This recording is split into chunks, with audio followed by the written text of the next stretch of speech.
l'investisseur, le promoteur minier que je suis, et par le biais duquel des investissements de plus de 300 millions de dollars ont été faits. Pas en PowerPoint, pas en documentaire, mais en réalité, cela a été fait. Mais nous sommes confiants, parce que je pense que le premier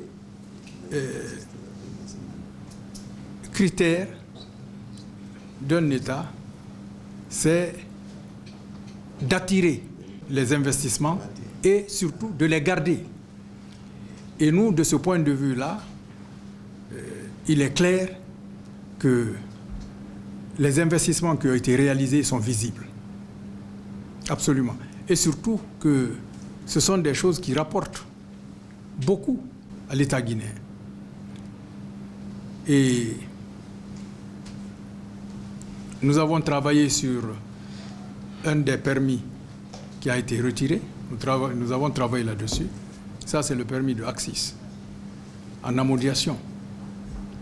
Et je pense que l'État ait pris la décision de le retirer, certainement, il ne l'a pas fait comme ça. Il doit avoir ses raisons. Mais ce qui est certain, c'est que dans sa souveraine décision, si l'État nous attribue ce permis, ce ne serait que justice. Parce qu'en réalité, nous sommes déjà là. Nous sommes installés. Et nous évoluons. Et nous sommes capables de rapporter à l'État plus de 50 millions de dollars par an supplémentaires.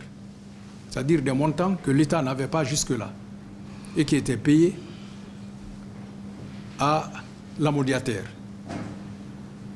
Sans compter maintenant tout ce que nous payons en taxes à l'exportation, en taxes à l'extraction, tout ce que nous payons sur les différents autres impôts. Je pense que ça fait vraiment un sacré paquet. Hein.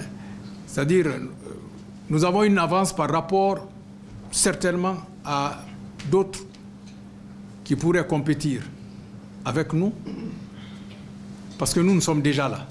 Et l'État en tiendra certainement compte. Et être à ce niveau de performance et aussi être guinéen, ce sont des avantages, il me semble. Parce que la création des champions nationaux, il n'y a aucun pays au monde où les champions nationaux ont été créés ex nihilo. Ce sont les États qui ont créé les champions nationaux. Nous parlons aujourd'hui de Dangote et autres. Tout le monde le sait. Sans Olusegun Obasanjo, on n'aurait pas parlé de Dangote. Donc nous pensons que l'État participera à la création des champions nationaux. Donc nous sommes ébranlés. C'est vrai que quelquefois on se pose des questions, mais dans le fond, nous faisons entièrement confiance en l'État guinéen. Entièrement confiance.